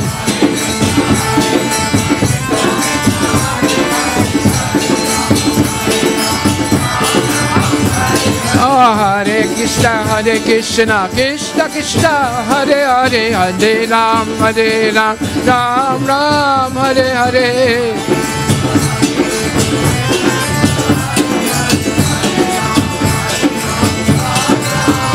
Hari Bol, Hari Bol, Gora Hari Bol, Nita Gora Hari Bol, Nita Gora Hari Bol, Hari Bol, Hari Bol, Nita Gora Hari, Nita Gora Hari Bol, Hari Bol, Gora Hari Bol, Nita Gora Hari Bol, Nita Gora Hari Bol, Hari Bol, Hari Bol.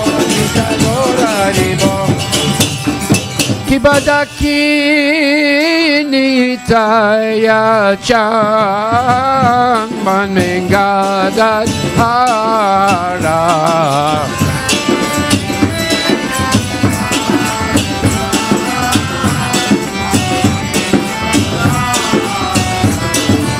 Nikate advaita shinim Vasachadradad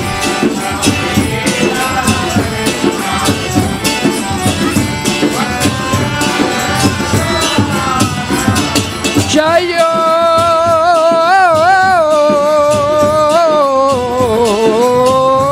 Jaya Gora Chande Arati Ke Soba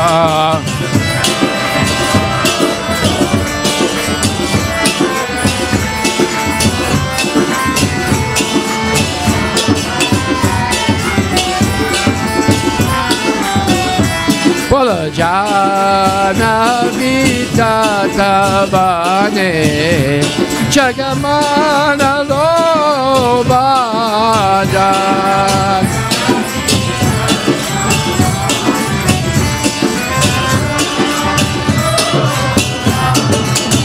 Kibaboshi na chingora chan Ratna Singha Sane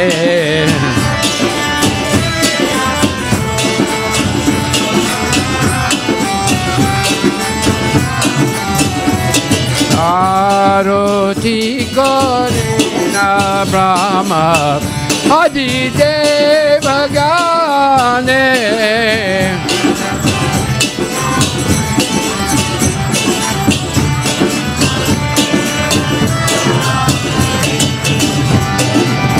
Jayo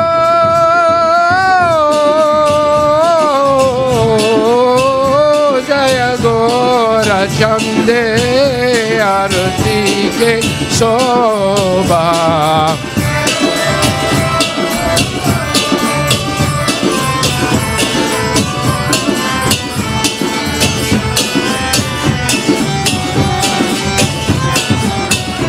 Bala Jana Vita Tavane Jagamana Lobajan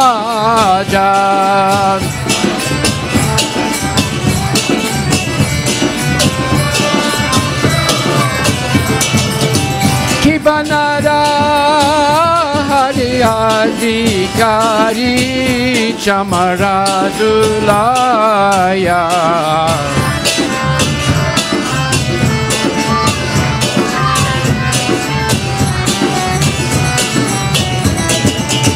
Sanjaya Mukunda Vasu Kosadigaya Sanjay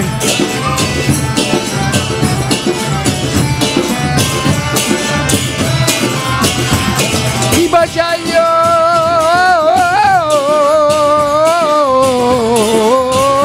Jaya Gora Chande Arati Ke Soba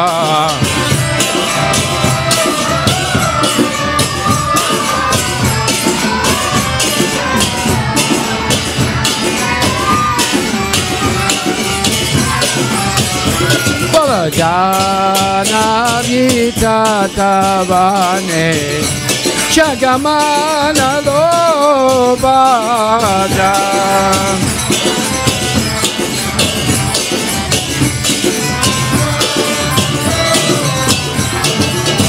Shiva Shankar Bhaje Kanta Bhaje Bhaje Karatala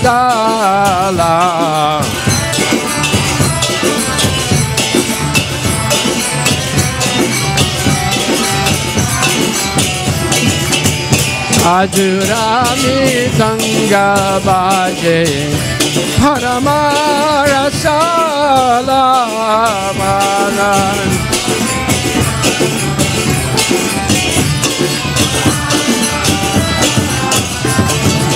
Shankar Bhaje Ganga Bhaje Mahadur Mahadur Mahadur Bhaje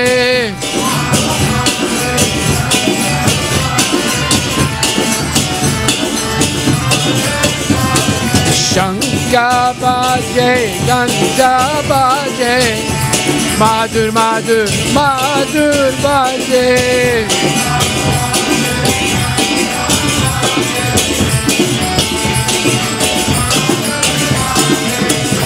Shankar Bhaje Ganga Bhaje Mahadur Mahadur Mahadur Bhaje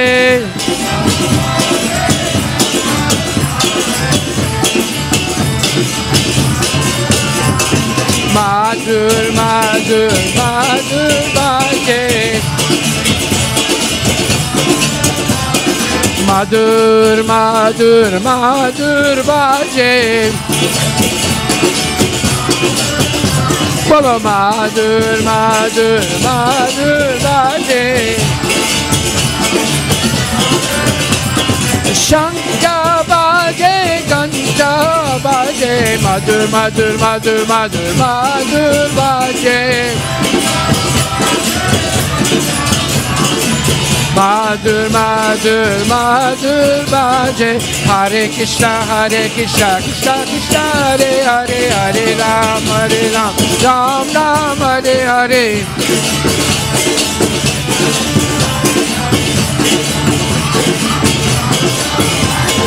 Hare Krishna Krishna Krishna Hare Hare Hare Ram Ram Ram Hare Hare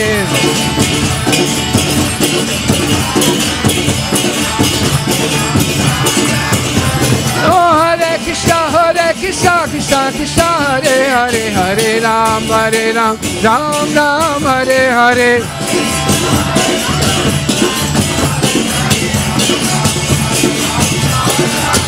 Hari Bol, Hari Bol, Gora Hari Bol, Nita Gora Hari Bol.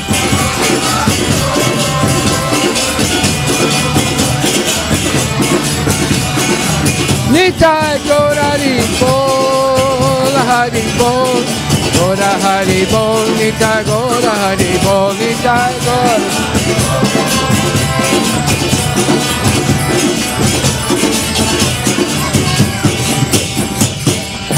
Baba ho koti chandra chini vadana ujvala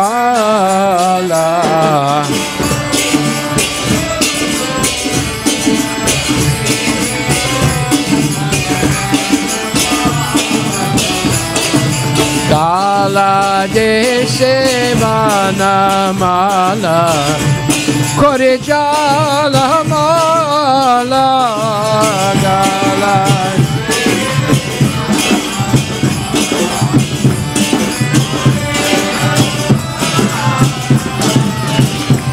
Jayo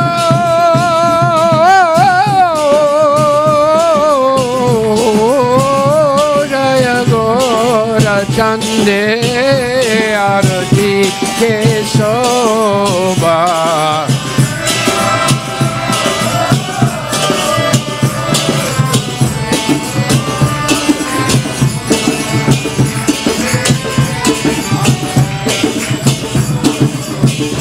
Bolo Jana Vita Tavane Jagamana Lobaja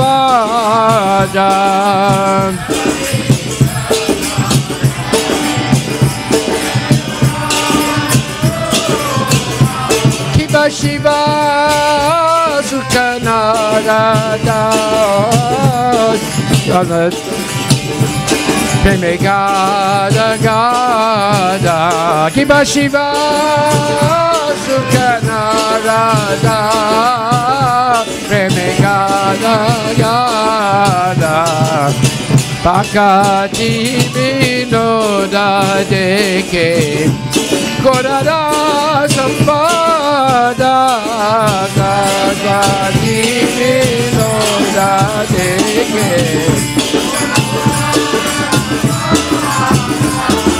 Hare Krishna, Krishna Krishna, Hare Hare, Hare Rama, Rama Rama, Hare Hare.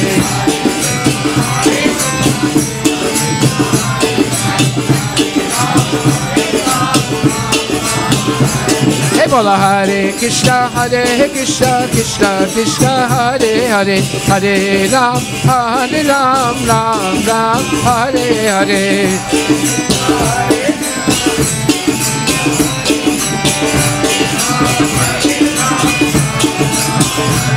Bolo Hare Krishna, Krishna Krishna, Hare Hare, Hare Ram, Ram Ram, Hare Hare, Hare Krishna.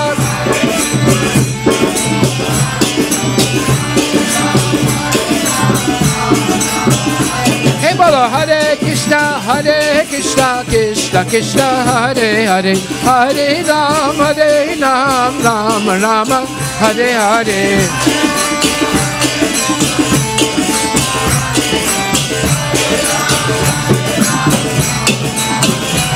Bola Hare Krishna, Krishna Krishna, Hare Hare, Hare Ram, Ram Ram, Hare Hare, Hare Krishna, Krishna Krishna, Hare Hare, Hare Ram, Ram.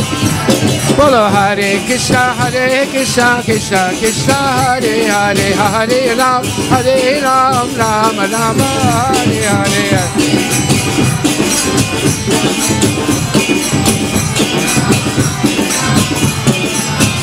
Bolo Hare Krishna, Krishna Krishna, Hare Hare, Hare Ram, Ram Ram, Hare Hare, Hare Krishna, Krishna Hare Hare. Bolo Hare Krishna, Krishna Krishna, Hare Hare, Hare Ram, Ram Ram, Hare Hare.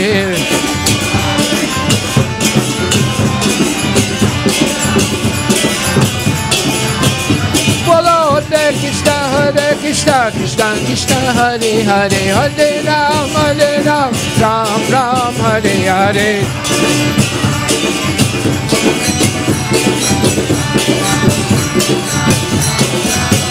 Oh, Hare Krishna, Krishna Hare Hare, Hare Ram, Ram Ram, Hare Hare.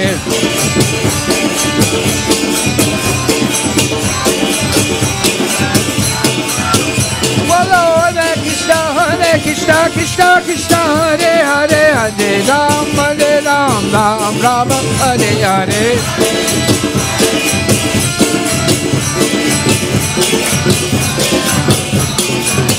Bolo Hare Krishna, Krishna Hare Hare, Hare Ram, Ram Ram, Hare Hare.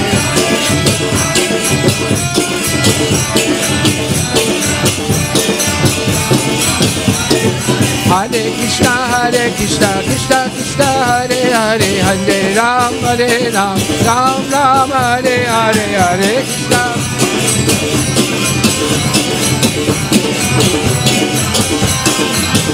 Bolo Hare Krishna, Krishna Hare Hare, Hare Ram, Ram Ram, Hare Hare.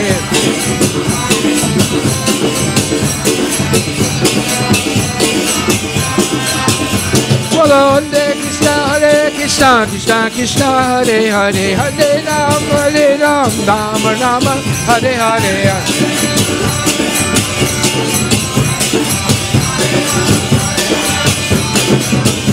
Bolo Hare Krishna Krishna Krishna Hare Hare Hare Ram Ram Hare Hare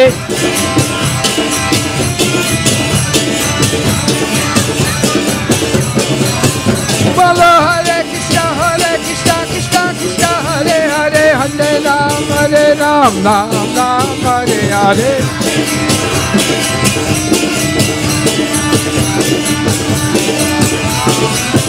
Hari Bol,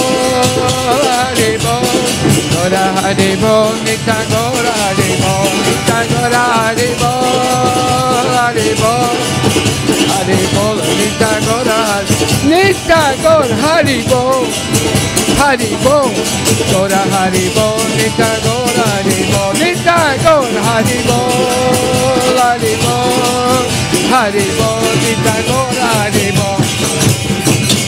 Nitai Gaura Premanandi Ki Jai.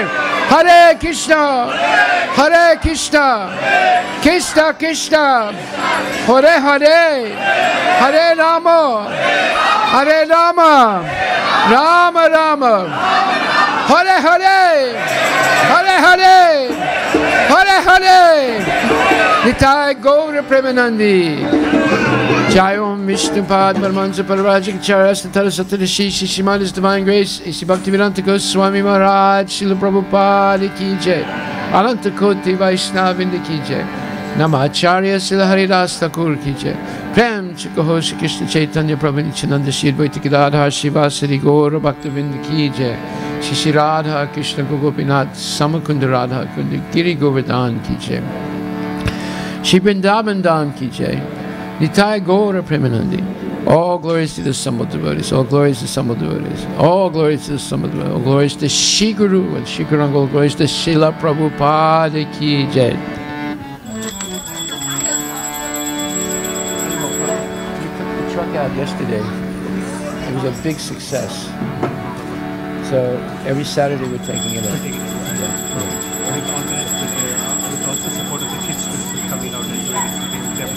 Yeah, yeah, that's why I'm telling you. Thank you, sir. Namaste Nada Sinhaya.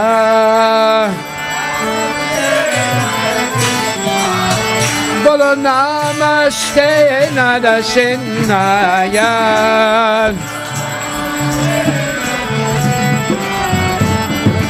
La da la da da yeah.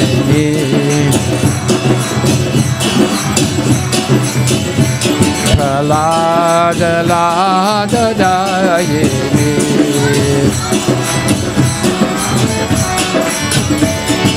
Ito nishinga para to nishinga.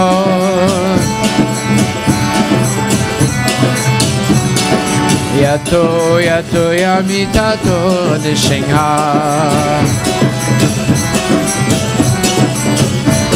Bayin nishinga. Idaye in the Shanghai, Baye in the Shanghai, Idaye in the Shanghai. Narashina Madim Saranam Prabhade.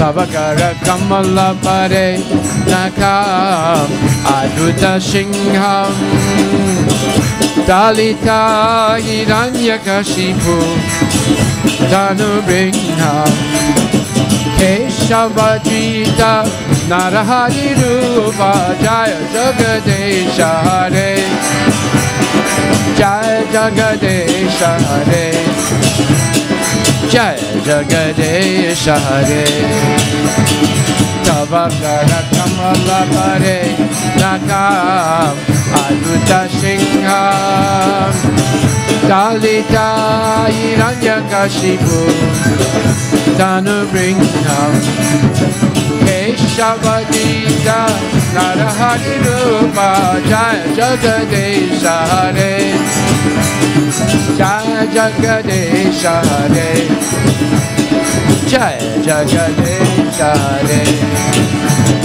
Keshavadita Narahari Rupa Jaya Jagadesha Hare Jaya Jagadesha Hare Jaya Jagadesha Hare Keshavadita Narahari Rupa Jaya Jagadesha Hare Jaya Jagadesha Hare Jaya Jagadesha Hare Jaya Narasingade Jaya Narasingade Jaya Narasingade Jaya Narasingade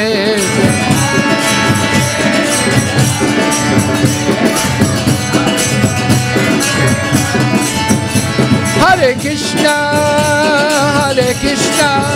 Krishna Krishna Hare Hare Hare Rama Rama Rama Hare Hare Hare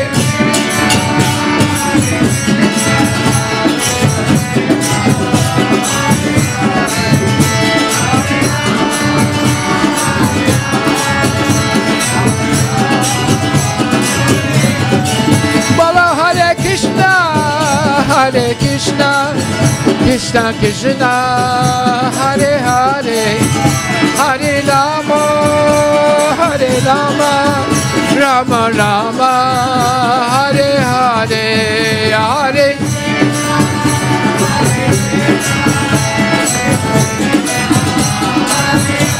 Hare Hare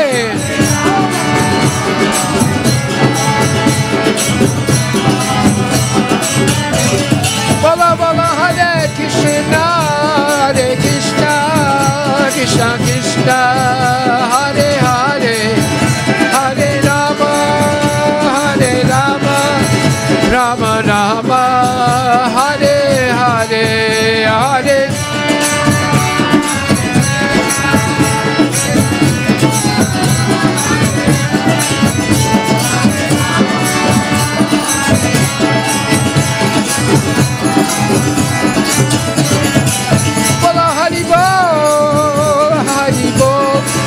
Gora Hari Bol, Nitai Gora Hari Bol, Nitai Gora.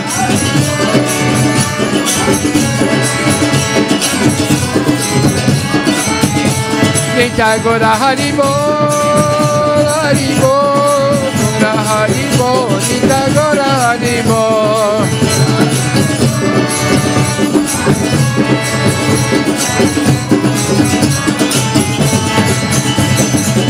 Narasingade Bhagavan ki jai. Namo Om Vishnu Padaya Krishna Prestaya Buddhi Srimati Bhakti Vinod Swamita Namaste Saraswati Devi Guru Rachani Visesa. Let's get there. We have a few quick announcements to make tonight. We want to thank our sponsors. Anvita's birthday. Her father and mother. Her father and mother love her very much. That's why they celebrate the birthday in the temple. So we want to thank Harivilas Prabhu and his good wife on the occasion of Anvita's birthday, and they've donated $501 for our new farm. Thank you very, very much. Also, Nitin Prabhu's birthday. That means Nitin's mom and pop love him very, very much. Chakrapani's Yeah. Congratulations, Nitin Prabhu. How old are you now, Nitin? How old are you now? 15. Congratulations. You're a fine young man. And also, Sabarish Shimulanathan. They've donated has donated $501 tonight. Thank you very, very much in sponsoring the feast. Also, tonight is Shrestha Mataji's birthday. And Shrestha's mom and pop really love her very much also. How old is Shrestha? 13 years old. Wonderful. And we want to thank also Vijaya Upadhyak and Sweta Upadhyak. They have donated $251 on Shreya's birthday. So there's Shreya also. Where's Shreya? Where's Shreya? Is she here also? It's Shrestha. Okay, I'm sorry. Shrestha. They misspelled the word. Shrestha. They've donated $251.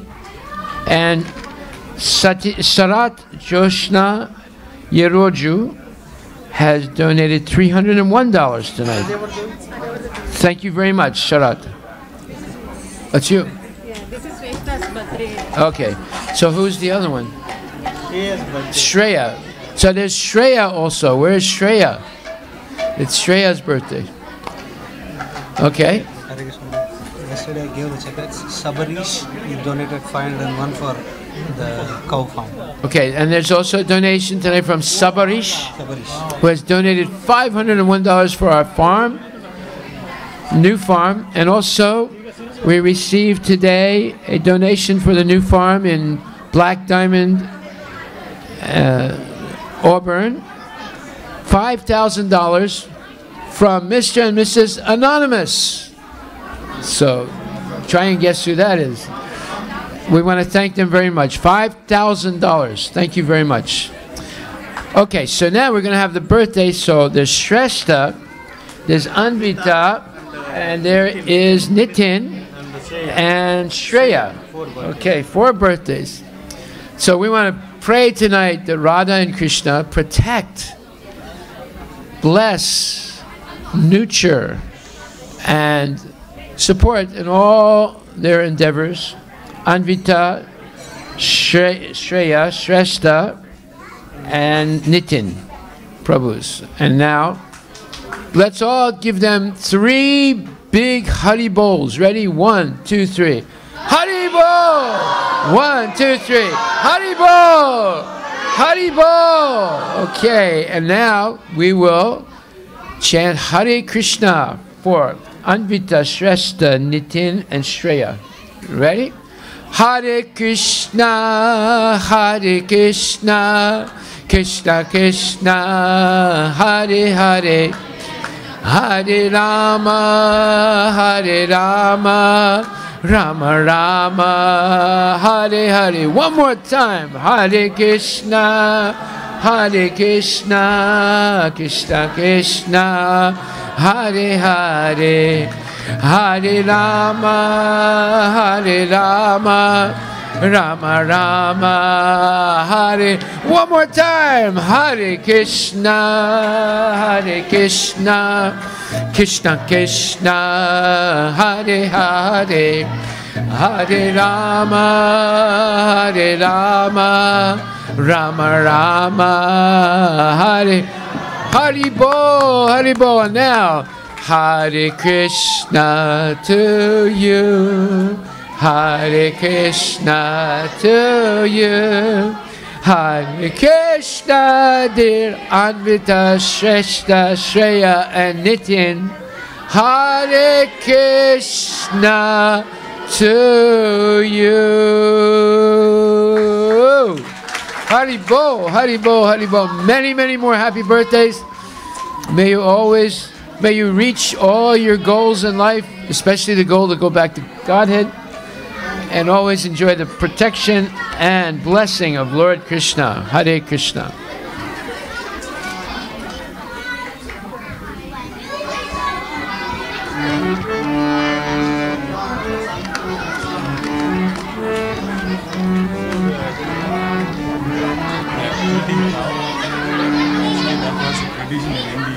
A what? Red cow. Yeah. Yeah. Yeah. Where in my village